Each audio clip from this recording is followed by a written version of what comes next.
Seorang wanita memegang ular besar. Ular itu berubah menjadi manusia. Tapi wanita itu tidak menyadarinya. Kemarin Neangan menggali beberapa rebung untuk dibawa pulang. Tapi sayangnya sekopnya macet. Ketika gadis itu menariknya dengan paksa, ujung sekopnya tersangkut. Gadis itu hanya bisa menarik pegangannya. Saat ini ibu dan anak itu tidak tahu harus berbuat apa. Tiba-tiba seekor ular besar merangkak keluar dari gua. Hal ini membuat ibu dan anak tersebut ketakutan. Semua orang dengan cepat klik suka untuk meminta keberuntungan. Neang buru-buru menjelaskan. Gadis itu hanya secara tidak sengaja melecehkan, berharap Dewa Ular akan memaafkanku. Dewa Ular memaafkan kesalahannya dan perlahan mundur ke dalam. Pada saat ini Neang tiba-tiba memanggilnya kembali. Bisakah Dewa Ular memberi saya kembali sekop pinggul? Dewa Ular setuju dengannya. Dewa Ular mendorong sekop, Neang dengan cepat mengambilnya. Kemudian ibu dan anak itu segera berlari.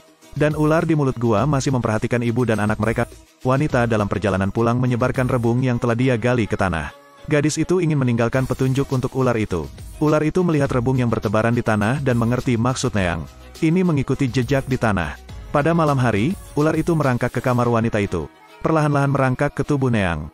Neang sedang tidur dan langsung merasa sangat nyaman. Tiba-tiba gadis itu terbangun dengan kaget. Melihat Neang hendak berteriak, ular itu perlahan menjelma menjadi manusia.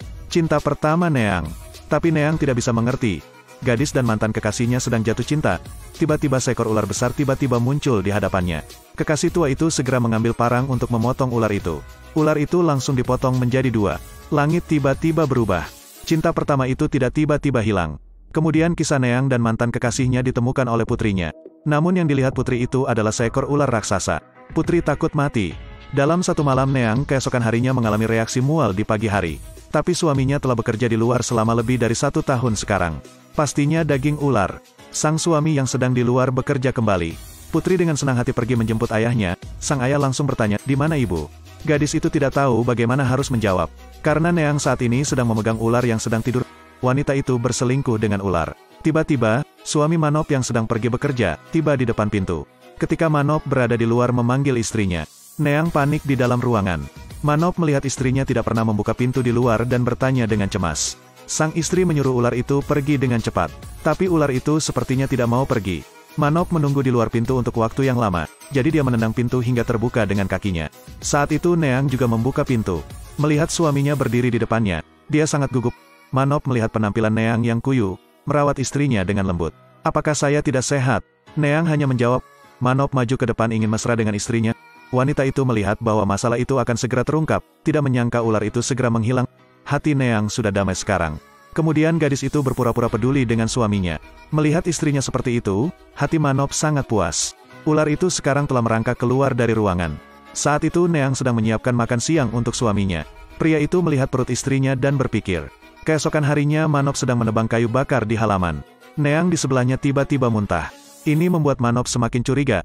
Kali ini, dia menyalahkan istrinya karena mengkhianatinya. Neang buru-buru bersumpah dengan hidupnya bahwa tidak ada pria lain. Ketika Manop melihat itu, dia berhenti berdebat dan pergi untuk bertanya kepada putrinya. "Apakah ada pria yang datang ke rumah baru-baru ini?" Putri berkata hanya ular biasa yang datang. Manop sepertinya mengerti sesuatu. Pada tengah malam, Manop dan putrinya bersembunyi di halaman.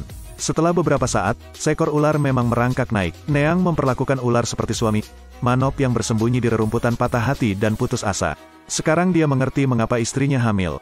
Dia kemudian memiliki pemikiran yang aneh. Kemudian Manop menjadi tenang dan datang ke sebuah paviliun. Dia berencana untuk membalas dendam pada istrinya. Tetapi pada saat ini, seekor ular besar muncul lagi. Seekor ular perlahan merangkak naik ke langit-langit. Pria yang ketakutan, ternyata itu hanya mimpi buruk. Tetapi pria itu langsung memikirkan istrinya. Jadi keesokan harinya dia meminta putrinya untuk memanggil ular itu keluar. Gadis itu sangat ketakutan, tapi dia tetap menurut. Gadis kecil itu berdiri di depan gua dan memanggil beberapa kali. Ular itu secara alami merangkak keluar perlahan. Itu mengikuti putrinya ke depan. Pada saat ini, langit menjadi gelap, dan sesosok secara bertahap muncul. Suami Neang sudah lama disergap di sini. Melihat ular itu benar-benar keluar dari gua, dia diam-diam mengeluarkan pisau dan memotong ular menjadi 2 di depannya. Pria itu akhirnya membalas dendam. Setelah itu, dia menyerah membawa pulang daging ular, dan membuat daging ularnya sendiri. Ibu dan anak baru saja menikmati makan siang yang lezat. Neang mengambil sepotong besar daging dan memakannya. Manop marah dan mengatakan itu baik untuk makan lebih banyak. Dia juga menunjuk kepala ular yang tergantung di sampingnya. Neang terkejut tetapi tidak berani menunjukkannya. Gadis itu menangis dan berkata itu enak. Di malam hari, Neang masih berharap ular itu muncul lagi. Tetapi gadis itu menunggu dan tidak melihat ular itu. Sekarang dia mengerti. Kemudian Manop pergi ke belakang untuk menghibur Neang. Dia mengatakan kemarahan tidak baik untuk kehamilan. Keesokan harinya, pasangan itu sama seperti sebelumnya. Manop juga ingin mengajak istrinya keluar untuk menangkap ikan. Tiba-tiba Manop mengatakan untuk melupakan sesuatu. Kemudian dia pergi untuk mengambil pisau sepanjang 10 meter. Neang juga mengikuti suaminya keluar. Di tepi sungai, pria itu mengungkapkan wajah aslinya. Dia ingin membunuh anak di perut Neang. Neang melarikan diri sehingga suaminya mengejar. Dia menjambak rambut istrinya dan menariknya ke darat. Dan gadis itu juga sedang dalam perjalanan ke sini. Dia merasakan sesuatu yang buruk akan terjadi. Neang berbaring di tepi sungai memohon suaminya untuk menyelamatkannya, tetapi dia kehilangan semua alasan. Dia dengan panik menyayat perut istrinya. Perut Neang penuh dengan bayi ular.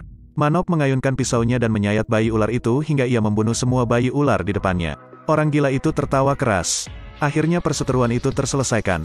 Tapi sekarang seekor ular diam-diam merangkak ke dalam air. Wanita itu bermain dengan ular itu, dan keesokan harinya mengetahui bahwa dia hamil. Sang suami kembali dari kerja dan mengetahui, dia langsung melahirkan istrinya. Tidak heran ada ular kecil yang tak terhitung jumlahnya di perut wanita itu.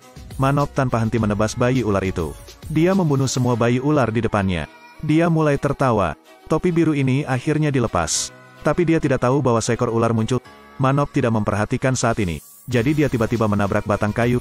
Putri mereka juga mengikuti. Melihat ini, gadis itu menangis tanpa suara. Tapi dia juga harus memukul Lok yang sama seperti ayahnya. Kemudian Soraya untungnya melarikan diri ke tempat yang damai. Pada saat ini seorang pria muncul, tubuhnya memancarkan cahaya. Tubuh Soraya juga memancarkan cahaya. Segera Soraya berubah menjadi seorang anak. Bayi menangis sambil berbaring. Pria dengan wajah lembut berkata dia akan membawa pulang gadis itu. Tetangga tampaknya telah menguap dari dunia. Jadi, lihat apa yang terjadi. Sesampainya di rumah, mereka melihat kepala ular tergantung di depan pintu. Tetangga segera melipat tangan mereka dan meneriakkan. Namun keesokan harinya, tetangga berusia 70 tahun itu tiba-tiba hamil. Dia mengobrol dengan anak laki-laki dan meminta mereka untuk memberi makan nasinya. Kemudian dia tersenyum dengan senyum tipis. Dan Soraya dalam sehari dia tumbuh menjadi anak berusia 8 tahun. Dia memiliki mata biru dan sekelompok bayi ular di kepalanya. Tapi kepala ini masih membatasinya. Guru menyuruhnya untuk tidak terlalu memperhatikan orang lain. Di mataku, kamu yang paling cantik. Suasana hati Soraya segera membaik. Suatu hari dia melihat beberapa anak bermain. Soraya mengumpulkan keberanian untuk menyambut mereka. Ketika orang-orang melihatnya, mereka takut. Soraya bilang dia tidak akan menyakiti mereka. Mereka bergegas pergi. Hal ini membuat Soraya sangat sedih. Pada saat ini tuannya perlahan mendekat. Dia menghibur Soraya. Kata Soraya sedih. Aku hanya ingin berteman dengan mereka. Tapi semua orang takut padaku. Tuan terus menghiburnya. Kamu berbeda dari manusia. Kamu adalah keturunan Dewa Ular. Bertekad bahwa hidup ini akan menghadapi banyak kesulitan. Soraya menitikkan air mata tidak tahu bahwa itu akan lebih sulit nanti. Wanita yang hanya tidur 1 hari melahirkan bayi perempuan ini keesokan harinya. Dia memiliki bentuk manusia tapi rambutnya ular. Ini masih mengganggunya. Itu sebabnya anak-anak sering menggertaknya. Kali ini mereka membawa jaring ikan. Soraya memperingatkan para saksi untuk tidak membuat keributan. Mereka menertawakannya sebagai monster. Anak laki-laki itu memimpin dan melemparkan jaring untuk menangkap ikan. Soraya berjongkok untuk menghindar. Jaring ikan kembali menyambar rekan-rekan mereka. Anak-anak memarahi rekan-rekan mereka sebagai pengkhianat. Bocah itu marah, meninggalkan mereka sendirian. Soraya selalu sangat baik untuk menyelamatkan mereka. Tapi 3 gadis ini mengusirnya, dan kemudian mengatakan kata-kata jahat. Seekor ular tiba-tiba muncul di belakang Soraya. Anak-anak ketakutan ketika ular menjulurkan lidahnya ke arah mereka. Ketiga anak itu ketakutan dan melarikan diri dengan jaring ikan mereka.